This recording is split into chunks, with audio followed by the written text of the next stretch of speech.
வணக்கம், என் பெயர் டாக்டர் புரு தவான். இன்று இந்த வீடியோவில் ஜிஎஃப்ஆர் பற்றி பேசுகிறோம். பல கருத்துகள் வருகின்றன.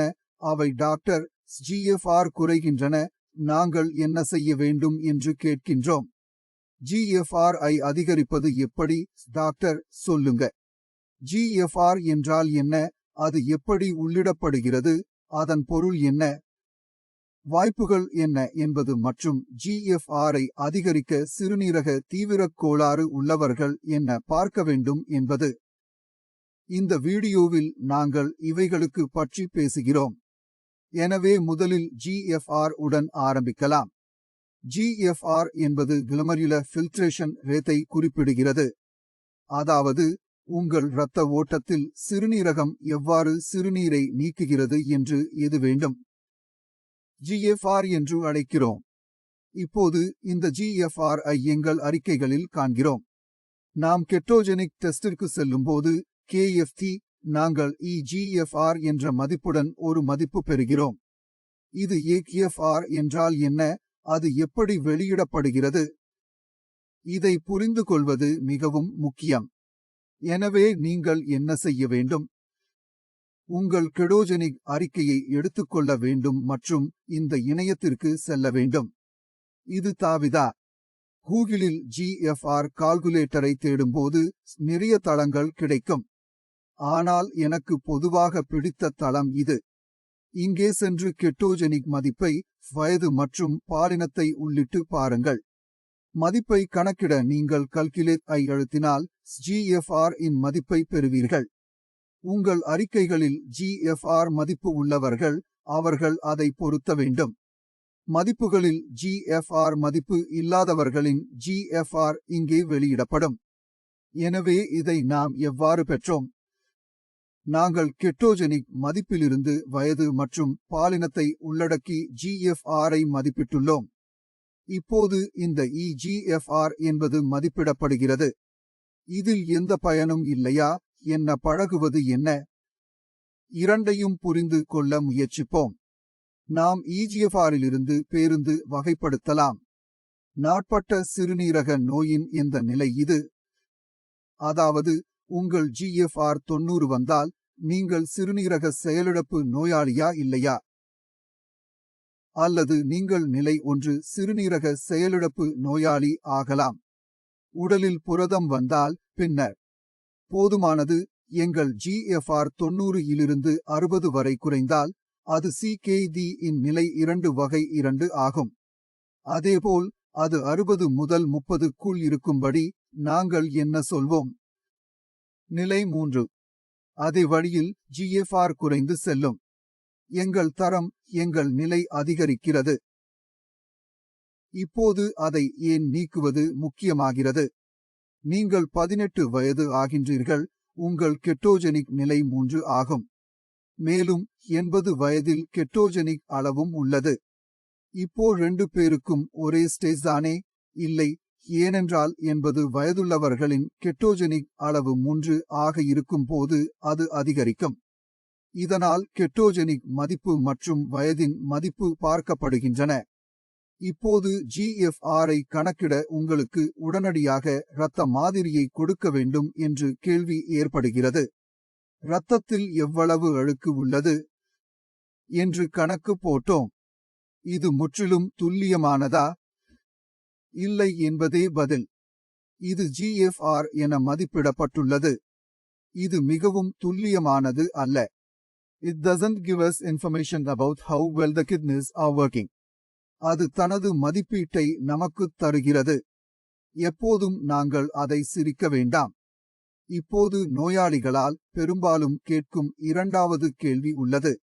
Doctor, my question is how well my left and right kidneys are functioning. Doctor, என் இடது சிறுநீரகம் எவ்வளவு வேலை செய்கிறது? என் வலப்பு சிறுநீரகம் எவ்வளவு வேலை செய்கிறது? இந்த நிலையில் இருந்து நாம் அதை மதிப்பிட முடியாது. அதற்கு DTP ரெனல் ஸ்கேன் என்ற ஒரு சோதனை உள்ளது. உங்கள் இரத்தத்தில் ஒரு அயோடின் ஐசோடோப்பு இடப்படுகிறது. மலம் உரிய உடலில் எவ்வளவு நேரம் எடுக்கும் என்று எனக்கு சொல்லுங்கள். இது உங்கள் உடலின் பல எக்ஸ்ரேக்களை எடுத்து கணக்கிடுகிறது. இது உங்களுக்கு மிகவும் துல்லியமான GFR-ஐ வழங்குகிறது. இப்போது நாம் டிடிபி சிறுநீரக ஸ்கேன் செய்ய வேண்டும் என்று கேள்வி உள்ளது. பதில்: உங்கள் மருத்துவர் சொல்லியதால் மட்டுமே நாங்கள் அதை செய்ய வேண்டும். ஏனெனில் டிடிபி சிறுநீரக ஸ்கேன் தன்னுடைய தகுதிகளுக்கு மீறி விடுகிறது. 2 குறைபாடுகள் உள்ளன. முதலில், நாங்கள் அயோடின் ஐசோடோப்பை பயன்படுத்துகிறோம். இது நெஃப்ரோடாக்சிக். அது உங்கள் சிறுநீரகத்தை முழுமையாக சேதப்படுத்தலாம். உங்கள் CKD-ஐ KI-ஆக மாற்றலாம். அதனால் அது மிகவும் கவனமாக செய்யப்படுகிறது. இரண்டாவது பொருள், இதுக்கு பின் நாங்கள் உடலை பல முறை எக்ஸ்ரேக்கு எதிர்பார்க்க வேண்டும். எப்படியும் உடலுக்கு நல்லதல்ல. எனவே மருத்துவர் டிடிபி சிறுநீரக ஸ்கேன் தேவை என்று நினைக்கிறார். அதுவரை இந்த சோதனை பரிந்துரைக்கப்படவில்லை. இப்போது வீடியோவின் முழுமையான பகுதிக்கு செல்லவும். நமது GFR-ஐ எவ்வாறு அதிகரிப்பது? எனவே யாராவது தங்கள் GFR-ஐ அதிகரிக்க விரும்பினால், பின்னர் கவனிக்க வேண்டிய உரை இது GFR-ஐ அதிகரிக்க வேண்டும். நமது கெட்டனைன் மதிப்பை குறைக்க வேண்டும். மற்றும் கெட்டனைன் மதிப்பை குறைக்க நாம் ஒரு முக்கியமான சம்பவத்தை செய்ய வேண்டும். அது எங்கள் சிறுநீரகங்களின் செயல்பாட்டை அதிகரிக்க வேண்டும். பின்னர் கேத்தனைன் ஒருங்கிணைப்பு பாதை மேலும் பெரியதாக போகும். அறிக்கை வேறுபடத் தொடங்கும். கெட்டனைன் கீழே இருக்கும். மேலும் GFR கணக்கில் தானாக அதிகரிக்கும். இப்போது சிறுநீரகத்தின் செயல்பாட்டை எப்படி அதிகரிக்க முடியும் என்பது எப்படி? இது மிகவும் முக்கியமானதாகிறது. சிறுநீரகங்களின் செயல்பாட்டை அதிகரிக்க நாம் சிறுநீரகங்களுக்குள் செல்ல வேண்டும். நாம் சிறுநீரகங்களின் சேதத்தை புரிந்து கொள்ள வேண்டும். அது எப்படி, எதனால் ஏற்பட்டது? எனவே சிறுநீரக வழக்குகளில் CKD 80% வழக்குகளுக்கு காரணம். ஒன்று அது BP அல்லது அது சர்க்கரை. இப்போது BP அல்லது சர்க்கரை காரணமாக சிறுநீரகம் சேதமடைகிறது. பின்னர் உள்ளே 2 வகையான சேதங்கள் உள்ளன. ஒரு சேதம் உள்ளது என்று ஒரு பகுதியில் உள்ள உறுப்பு இறக்கும். மறுமலர்ச்சிக்கு வாய்ப்பே இல்லை. ஆனால் சிறுநீரகத்தின் சில பகுதிகள் வீக்கம் அடைந்துள்ளன. உடம்பு சரியில்லை, அது இன்னும் சாகவில்லை. இதில் ஒரு சிக்கல் உள்ளது. அது வேலை செய்யவில்லை, ஆனால் அது உயிருடன் இருக்கிறது.